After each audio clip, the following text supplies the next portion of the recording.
Rodney Alcala, known as the dating game killer, was a charismatic photographer and convicted serial killer whose charm masked a monstrous darkness.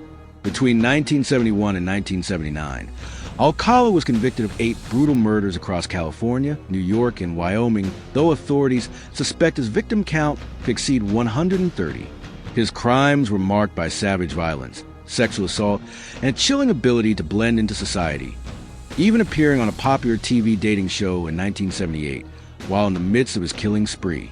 In this documentary, we dive deep into the mind of this predator, using psychology and psychoanalysis to unravel why he killed, how he chose his victims, and what drove him to commit such unspeakable acts. Why focus on Rodney Alcala? Because his crimes weren't just brutal. They were a twisted performance of power, control, and deception, making him a chilling case study for criminal psychology. His ability to charm his way onto national television while leaving a trail of bodies in his wake sets him apart. Picture this. A young woman, lured by promises of a modeling photo shoot, steps into a remote field with a man who seems trustworthy. Within minutes, her trust is shattered, strangled to unconsciousness, revived, strangled again, her body defiled in ways too horrific to imagine, then left posed like a grotesque trophy. Alcala didn't just kill. He played with his victims, savoring their terror.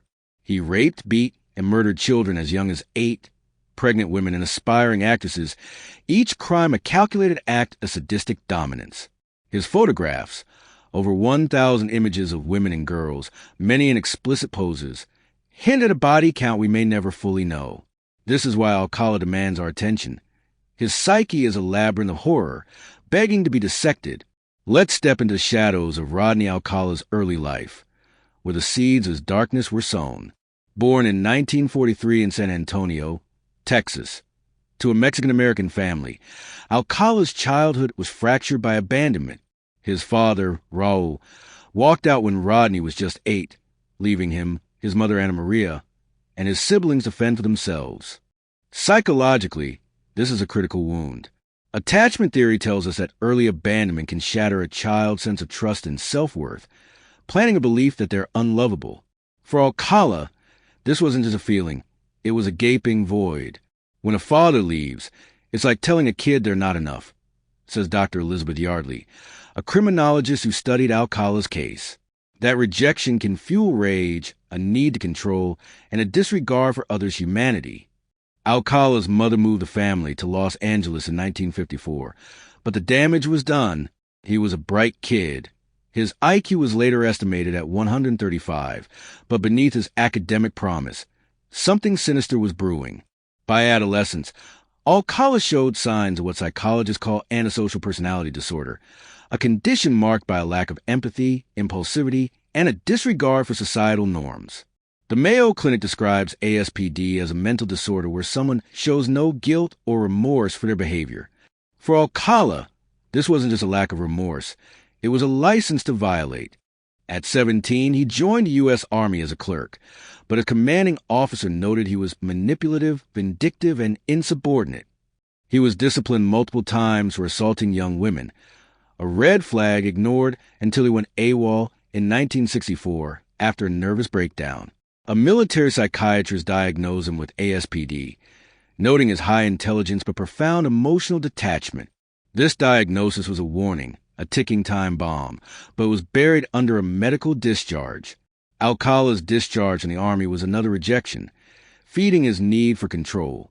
He enrolled at UCLA School of Fine Arts, later studying film under Roman Polanski at NYU, blending into creative circles with his charm and good looks. But behind the camera, his darkness grew. In 1968, at age 25, he committed his first known crime, luring 8-year-old Tali Shapiro to his Hollywood apartment under the guise of showing her a picture. What followed was pure horror. Alcala raped her, beat her with a steel bar, and left her for dead in a pool of her own blood. Miraculously, she survived, but Alcala fled, evading justice. "I saw her lying there, barely alive," said former LAPD detective Chris Camacho, who responded to the scene. It was like walking into a nightmare. This wasn't just a crime. It was a ritual, a glimpse into Alcala's need to dominate and destroy. Psychoanalytically, Alcala's actions scream narcissistic rage and sadistic pleasure. Dr. Rex Julian Bieber, a forensic psychologist, explains, Alcala's need to control stemmed from feeling powerless as a child. By dominating his victims, he was reclaiming that power, proving he was enough. His photography hobby became a tool for predation. He posed as a professional, luring victims with promises of modeling gigs, only to turn their trust into terror. His collection of over 1,000 photographs, many of women and girls in vulnerable, explicit poses, suggests a fetishistic need to own his subjects, even after death. Some photos, police later discovered, were confirmed victims, their faces frozen in moments of trust before betrayal. Alcala's murders weren't impulsive. They were choreographed acts of cruelty. Prosecutors described how he toyed with his victims, strangling them to unconsciousness, reviving them, and repeating the cycle, sometimes for hours, before killing them. He didn't just want to kill, he wanted to savor their suffering, said Matt Murphy, a former Orange County prosecutor. This sadistic ritual points to sexual sadism disorder, a condition where inflicting pain or humiliation on others is sexually arousing. Alcala's victims range from 12-year-old Robin Samso to 32-year-old Charlotte Lamb, with no specific type except vulnerability.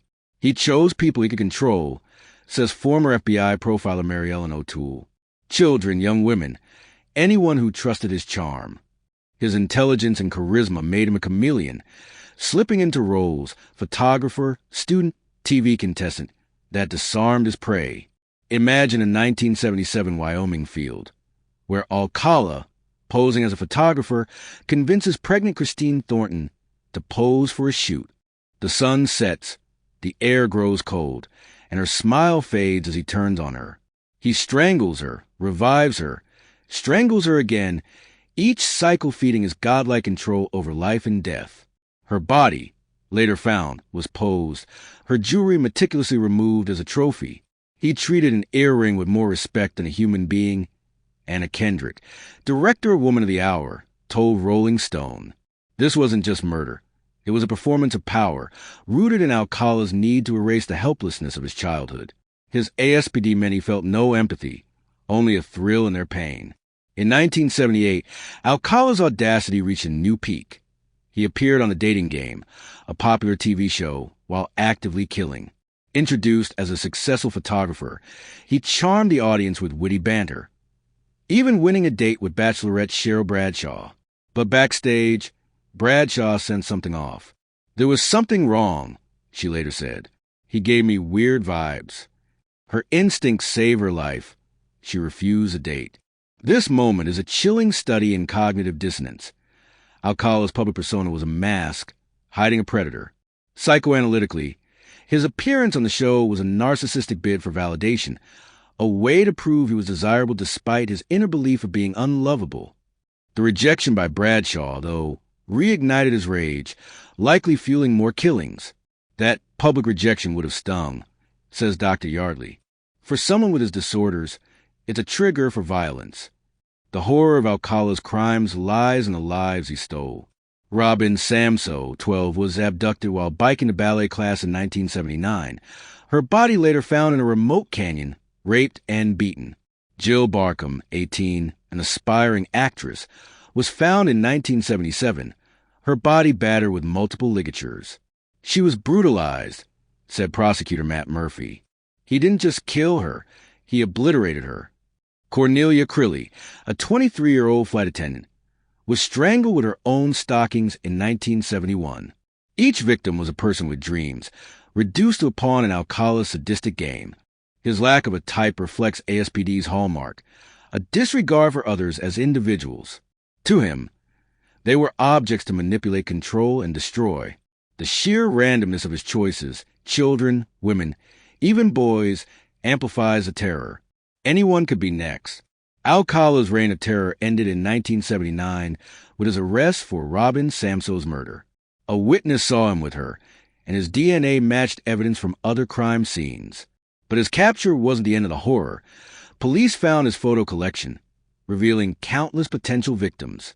"We're still identifying them," said Det. Jeff Sheeman in 2010. Some may never be known.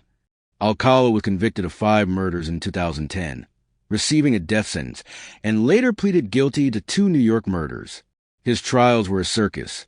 He represented himself, claiming innocence in a book titled You, The Jury. His arrogance, a hallmark of malignant narcissism, blinded him to reality. He died in 2021 of natural causes at age 77, in a bleak prison cell, his legacy a trail of devastation. What does Alcala's life and death tell us? Philosophically, his story forces us to confront the nature of evil. Existentialist thinkers like Jean-Paul Sartre argue that humans create their own meaning through choices, but Alcala's choices were a deliberate descent into darkness.